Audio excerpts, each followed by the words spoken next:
जय हिंद।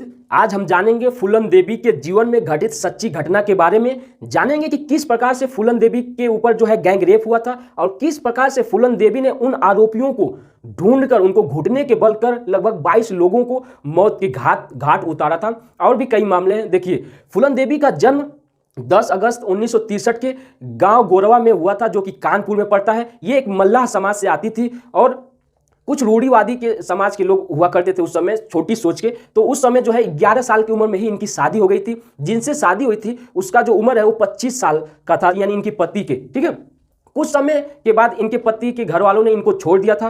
ठीक है, तो ये फिर वापस आ गई मायके में, अपने माता पिता के साथ रहने लगी। माता पिता जो चूंकि गरीब थे, खर्च नहीं चल पा रहा था, तो जो फूलन देवी थी इन्होंने खुद काम करने की ठानी और काम किया। बताया जाता है कि एक व्यक्ति था जिसका घर बन रहा था। फूलन देवी ने वहां पे मजदूरी का काम किया और फिर उसके बाद कुछ समय के बाद जो है उस आदमी ने मजदूरी देने से मना कर दिया था। तो जो फूलन देवी थी, रात में उसका जो व्यक्ति है उसका घर तोड़ दिया था। तो इस विचार से कुछ आती थी फूलन देवी। देखिए, कारवां चलता रहा इसी तरह से फूलन देवी के जीवन में। लेकिन कुछ दबंगों ने, जो राजपूत समाज से आते थे, उन्हीं के घर में, फूलन देवी के घर में, फूलन देवी के माता पिता के सामने ही उनका गैंग रेप किया था। ठीक है, और कुछ दिनों के बाद, यहीं तक रुके नहीं, कुछ दिनों के बाद जो है एक गिरोह से बात करके इनको उठवा दिया था उन्हीं के घर से। यहीं से फूलन देवी का जो है डाकू बनने का सिलसिला जो है चालू हो गया था।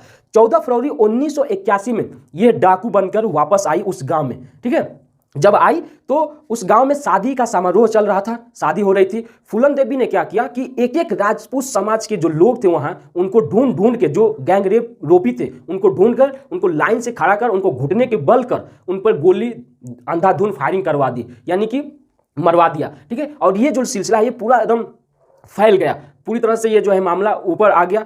जनता में आक्रोश आ गई, जो नरसंहार का एक रूप आ गया। बताया जाता है कि उस समय जो है पूरी सरकार हिल गई थी। उत्तर प्रदेश की जो सरकार थी, बीपी सिंह थे, बीपी सिंह की सरकार में इतना आक्रोश हो गया था इस नरसंहार के रूप में कि उनको इस्तीफा देना पड़ा। ठीक है, और देखिए, फिर उत्तर प्रदेश सरकार की जो पुलिस है वो बहुत ढूंढी।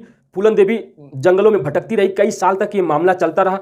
और बताया जाता है कि फूलन देवी और इस चीज़ से परेशान भी होने लगे कि इस जंगल से भटकना, उस जंगल से भागना, आना जाना, तो कई तरह से परेशानियां उनको झेलने लगी। तो उन्होंने मन बनाया कि हम अब जो है आत्मसमर्पण करेंगे।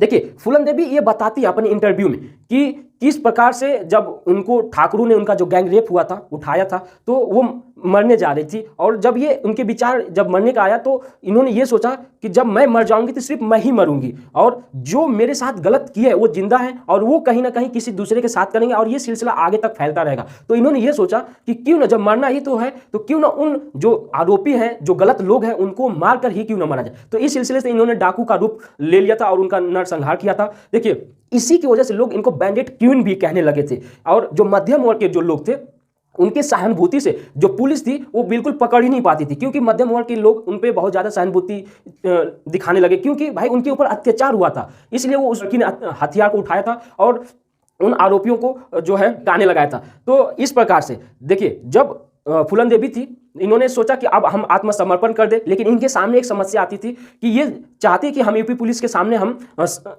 जो है समर्पण कर दे। लेकिन इनको पता था कि यूपी की जो पुलिस है उत्तर प्रदेश की, वो किसी न किसी वजह से इनको फिर मार देगी। तो इसलिए इन्होंने क्या किया कि मध्य प्रदेश की जो सरकार थी उनसे बातचीत करके, उस समय जो मध्य प्रदेश के जो सीएम थे उनका नाम था अरुण सिंह, उनसे बातचीत करके उन्हीं के रैली में आत्मसमर्पण किया था।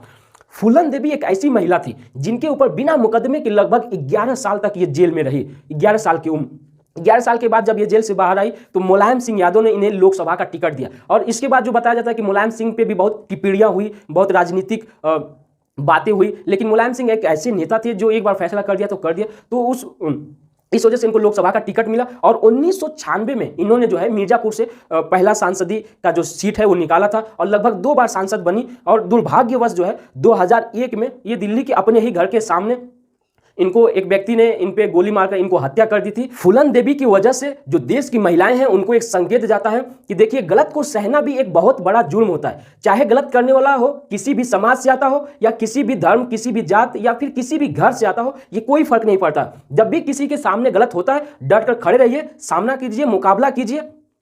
तो आई होप आप इस वीडियो को समझे होंगे, फूलन देवी के बारे में जाने होंगे। मिलते हैं नेक्स्ट वीडियो में। जय हिंद।